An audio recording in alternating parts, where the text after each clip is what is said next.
అప్పుల బాధలు వెంటాడుతున్నాయా? అయితే 6 JVR వారి జాతిరత్నాలు ధరించండి. హలో అండి, అందరికీ నమస్కారం. నేను మీ కట్టా కార్తిక్. రష్యా ఉక్రెయిన్ మధ్య యుద్ధం ఇక ముగిసింది, చర్చల దశలో ఉంది అనుకుంటున్న సమయంలోనే మళ్ళీ రీస్టార్ట్ అయింది. దానికి కారణం ఉక్రెయిన్ రష్యా మీద చేసినటువంటి అతిపెద్ద దాడి.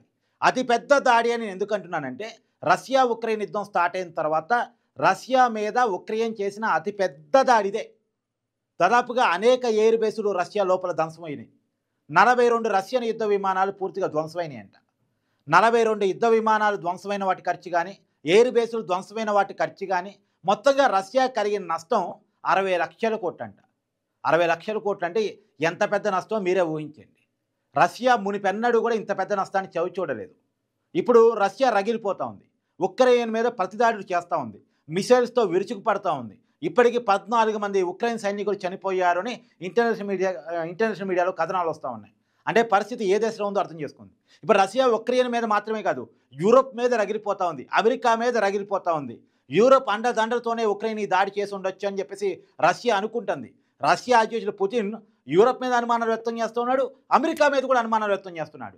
ఈ మధ్య అమెరికా ట్రంప్ అధికారంలోకి వచ్చిన తర్వాత ప్రో రష్యా స్టాండ్ తీసుకొని, ప్రో పుతిన్ స్టాండ్ తీసుకున్నప్పటికీ కూడా పైకి అలా మాట్లాడుతూ లోపల ఉక్రెయిన్కి సపోర్ట్ చేస్తూ ఉన్నాడు. ఉక్రెయిన్కి సపోర్ట్ ఉండటం వల్ల ఇంత పెద్ద దాడి చేసిందని చెప్పేసి పుతిన్ అనుమానిస్తూ ఉన్నాడు. ఒకవేళ అనుమానాల ప్రకారం కేవలం ఉక్రెయిన్ మీద మాత్రమే కాకుండా యూరప్ మీద కూడా పుతిన్ కనుక దాడులకు ప్రకటిస్తే అది ప్రపంచ యుద్ధంగా మారేటువంటి అవకాశం ఉంటుంది. ఎందుకంటే రష్యాకి సపోర్ట్గా చైనా వచ్చే అవకాశం ఉంటుంది, ఉక్రెయిన్కి సపోర్ట్గా యూరప్కి సపోర్ట్గా అమెరికా వచ్చే అవకాశం ఉంటుంది. ఇది మూడో ప్రపంచ యుద్ధంగా మారే అవకాశం కూడా ఉండొచ్చు అని చెప్పేసి అనేక మంది చెప్తా ఉన్నారు. ఇప్పుడు రష్యా న్యూక్లియర్ బాంబులు వదులుతుంది ఉక్రెయిన్ మీద అనేటువంటి వార్తలు కూడా పెద్ద ఎత్తున వస్తూ ఉన్నాయి. అంటే అణుయుద్ధానికి రష్యా తెరలేపింది. రష్యా దగ్గర పెద్ద పెద్ద అణుబాంబులు ఉన్నాయి. అందుకనే ఈ ప్రపంచంలో అత్యధిక అణు సంపద ఉన్నటువంటి దేశంలో రష్యా మొట్టమొదటి దేశం, తర్వాత అమెరికా. కాబట్టి ఇలా రష్యా అణుయుద్ధానికి తెరలేపబోతోంది.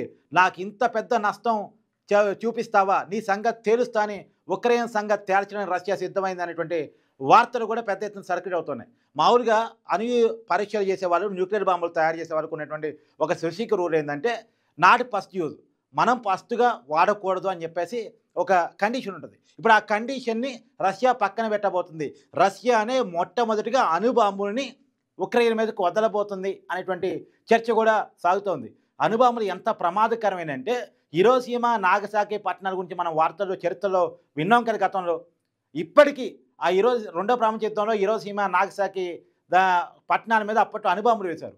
ఇప్పటికీ అక్కడ మొక్క కూడా మొలవదు. అంత దారుణ సిచ్యువేషన్. ఇన్ని దశాబ్దాల తర్వాత కూడా ఇంకా అక్కడ ప్రభావం తీవ్రంగా ఉంటుంది. ఆ సరిహద్దుల్లో ఎవరైనా మనుషులు బతికి పిల్లల్ని కన్నాలంటే వాళ్ళు అవటి వాళ్ళుగా అంగవైకల్యం ఉన్న వాళ్ళుగా పడతారు. అక్కడ మనుషులంతా ప్రాబ్లమ్స్తోనే ఉంటారు. అంత దారుణమైనటువంటి స్థితి. ఆ రోజుల్లో కొన్ని వందలాది వేలాది మంది చనిపోయారు ఆ అణుదాడుల్లో. ఇవాళ అలాంటి అణుదాడి మళ్ళీ ఇంతవరకు ప్రపంచంలో రాలేదు. మళ్ళీ ఇప్పుడు రాబోతుంది అనేటువంటి వార్తలు కూడా మనం వింటా ఉన్నాం. ఇదంతా పక్కన పెడితే ఇక్కడ ఉక్రెయిన్ చేసిన ప్లానింగ్ గురించి ప్రత్యేకంగా చెప్పుకోవాలి. ఇప్పుడు బయటకు వస్తుంది. 18 నెలలుగా ప్లాన్ చేసిందన్న ఇంత పెద్ద దాడి చేయడానికి రష్యా మీద. 18 నెలలుగా డ్రోన్లు, ఫస్ట్ డ్రోన్లు 40,000 అంటే ఒక్కో డ్రోన్ కాస్ట్ దాదాపు 117 డ్రోన్లు రష్యా లోపలికి పంపించింది ఉక్రెయిన్. ఎలా పంపించగలిగింది? సముద్ర మార్గాలు, షిప్పుల ద్వారాట, తర్వాత కంటైనర్ల ద్వారా, రోడ్డు మార్గాలు, రకరకాల ప్రయత్నాల ద్వారా 117 డ్రోన్లు. ఏదో రష్యా సరిహద్దు గ్రామాల్లోకి పంపడం, సరిహద్దు ప్రాంతాల్లోకి పంపడం కాదు. రష్యా లోపల కొన్ని వేల కిలోమీటర్లకు పంపగలిగింది. రష్యా లోపల కొన్ని వేల కిలోమీటర్ల లోపలికి ఉక్రెయిన్ డ్రోన్లు వెళ్ళాయి. దాదాపు 117 పోయాయి. ఒక్కొక్క డ్రోన్ కాస్ట్ 40,000 అంట. అంటే ఉక్రెయిన్ పెద్ద ఖర్చు పెట్టింది కూడా లేదు. తక్కువ ఖర్చుతో రష్యాకి అతిపెద్ద నష్టాన్ని చేకూర్చింది ఉక్రెయిన్. ఇక్కడ 117 డ్రోన్లు, ఒక్కొక్క డ్రోన్ కాస్ట్ 40,000. మీరు లెక్కేసుకోండి ఎంత వస్తుందో. అంత తక్కువ ఖర్చుతో రష్యాకి 60 లక్షల కోట్ల నష్టం వచ్చింది. డ్రోన్లు పంపించి ఆ డ్రోన్లని రష్యా ఎయిర్ బేసుల దగ్గరలో ఉండేటట్టు చూసుకోగలిగి, అంటే స్లీపర్ సెల్స్ని పెట్టుకుంది. రష్యాలో ఉక్రెయిన్కి సపోర్టెడ్గా ఉన్నటువంటి స్లీపర్ సెల్స్ని పెట్టుకుంది. స్లీపర్ సెల్స్ని పెట్టుకొని, అంటే కోవట్లు, వారు రష్యాలోనే ఉంటారు, రష్యాకి అనుకూలంగా ఉన్నట్టే ఉంటారు, కానీ ఉక్రెయిన్కి సమాచారం ఇస్తూ ఉంటారు, ఉక్రెయిన్కి సహాయం చేస్తూ ఉంటారు. అలాంటి వాళ్ళు కొంతమంది పెట్టుకొని రష్యా ఎయిర్ బేసుల దగ్గర ఉక్రెయిన్ డ్రోన్లు సరిహద్దులో ఉండేటట్టు చూసుకొని ఒక్కసారిగా దాడికి మొన్నటి రోజున ప్లాన్ చేసింది. ఒక్కసారిగా దాడికి రష్యా ఊహించలేదు ఇలా దాడి నా మీద జరుగుతుంది అని చెప్పేసి. ఒక్కసారిగా దాడి చేసి దాదాపు 42 రష్యన్ యుద్ధ విమానాలను, ఎయిర్ బేస్లను ధ్వంసం చేసినటువంటి పరిస్థితి. మొత్తంగా 3 టైం జోన్లలో దాడి జరిగిందంట. 3 టైం జోన్లు అంటే ఎంత పెద్ద నష్టం వచ్చు, ఎంత పెద్ద ప్రమాదమో, ఎంత పెద్ద దాడో మీరే ఆలోచించండి. ఎంత పెద్ద ప్లానింగో కూడా మీరే ఆలోచించండి. అంటే ఒకే ఏరియాలో కాదు, 3 వేరు చోట్ల 3 టైం జోన్లు. రష్యా అనేది చాలా పెద్ద దేశం. 3 డిఫరెంట్ టైమింగ్స్ ఆ దేశంలోనే. అంటే ఒక్కొక్క ఏరియాలో ఒక్కో టైమింగ్ ఉంటుంది కదా. రష్యా అది మన అమెరికాలో కూడా చూస్తూ ఉంటాం, యూరోప్లో కూడా చూస్తూ ఉంటాం అలాంటి పరిస్థితిని. అలానే రష్యాలో కూడా అలాంటి పరిస్థితి. 3 వేరు టైం జోన్లలో దాదాపు ఒకే టైంలో అనేక చోట్ల దాడికి పాల్పడేటువంటి పరిస్థితి. దాదాపు 60 లక్షల కోట్ల రూపాయలు రష్యాకి నష్టం వచ్చినటువంటి పరిస్థితి. ఇక రష్యా ఇందాక నేను చెప్పినట్టు రగిలిపోతూ ఉంది. ఇంత పెద్ద నష్టం గతంలో ఎప్పుడు రష్యా చవి చూడలేదు. అంత పెద్ద దాన్ని చిన్న ఉక్రెయిన్ నుంచి రష్యా ఎదుర్కొంది. కానీ ఇక్కడ ఉక్రెయిన్ చేసిన ప్లానింగ్ మాత్రం మనం ఖచ్చితంగా మాట్లాడుకొని తీరాలి. 18 నెలల ప్లానింగ్, 18 నెలల శ్రమ, 18 నెలల ప్రయత్నం సఫలీకృతమైంది. రష్యా అతలాకుతలం అయిపోయింది. కాకపోతే ఇది ఒక్క ఉక్రెయిన్ చేసిందని రష్యా భావించట్లేదు. పక్కన యూరప్ ఉంది, పక్కన అమెరికా ఉంది. ఎందుకంటే రష్యా మొదటి నుంచి వాదిస్తుంది ఉక్రెయిన్ సొంతంగా యుద్ధం చేయట్లేదు, నాటో దళాల ద్వారా, అమెరికా సహాయం ద్వారా, అమెరికా ఇస్తున్న ఆయుధాల ద్వారా, యూరప్ చేస్తున్న సహాయం ద్వారా మాత్రమే ఉక్రెయిన్ ఇన్నాళ్ళుగా మా మీద పోరాటం చేస్తుంది. మేము ఒక్క ఉక్రెయిన్ మీద యుద్ధం చేయట్లేదు, అమెరికా మీద యుద్ధం చేస్తున్నాం, యూరప్ మీద యుద్ధం చేస్తున్నాం, అన్ని దేశాలతో మేము యుద్ధం చేయాల్సి వస్తుంది. ఉక్రెయిన్ అయితే ఈ పాటికే మేము చేతుల్లోకి తీసుకున్న, మా హస్తగతం చేసుకున్న వారంలోనే ఓడించి ఉండేవాళ్ళం అని చెప్పేసి రష్యా వాదిస్తూ ఉంటుంది. నిజమా కాదంటే కొంత నిజం కూడా ఉంది. అయితే ఇక్కడ ఎందుకు ఇప్పుడు ఉక్రెయిన్ దాడి చేసిందంటే, ఒక పక్క రష్యా దౌత్యవేత్తలకి ఉక్రెయిన్ దౌత్యవేత్తలకి మధ్య చర్చలు జరుగుతున్నాయి. ఒకవైపు చర్చలు జరుగుతున్నాయి, ఇంకోవైపు దాడి జరిగింది. ఎందుకంటే ఆ చర్చల్లో మొత్తం వన్ సైడ్గా రష్యా పక్షం జరుగుతున్నాయి. ఆ చర్చలు మొత్తం వన్ సైడ్గా రష్యా పక్షం జరుగుతున్నాయి. ఉక్రెయిన్ ఓడిపోయిందని, యుద్ధ భూమిలో నిలవలేకపోయిందని, అమెరికా యూరోప్లు సాయం లేకపోతే ఈనాడు అసలు ఉక్రెయిన్ యుద్ధం కూడా చేసి ఉండేది కాదని, ఇలా రకరకాల మాటలు ప్రపంచవ్యాప్తంగా వినపడతా ఉన్నాయి. అంటే ఉక్రెయిన్ ఓడిపోయిందనే వార్త ఉక్రెయిన్కి నిద్ర పట్టట్లేదు. పైగా ఇప్పుడు ఏం చెప్తున్నారు చర్చల్లో, ఏదైతే రష్యా ఆక్రమించుకున్నటువంటి 30% ఉక్రెయిన్ భూభాగం ఉందో అది తిరిగి ఇచ్చేది లేదు, తిరిగి ఇవ్వరు.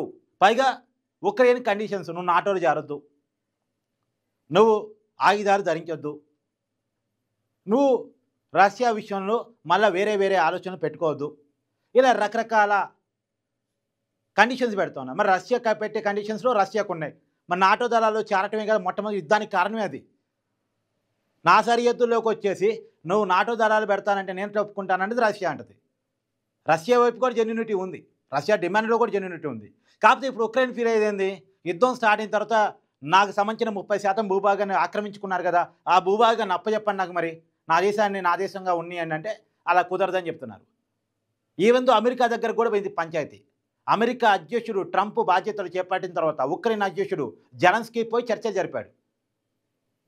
అప్పుడు ట్రంప్ చెప్తాడు, నీ మినరల్స్ నాకు అప్పచెప్పంటాడు. సరే, ఇన్నాళ్ళు ఆయుధాలు ఇచ్చాడు, మా బైడెన్ ఉన్నప్పుడు నీకు సైనికులను ఇచ్చాడు, రకరకాల అన్నీ ఇచ్చాడు కాబట్టి నాకు నీ మినరల్స్ అన్ని అప్పచెప్ప అంటాడు. సరే, మినరల్స్ అన్ని అప్పచెప్పాడు.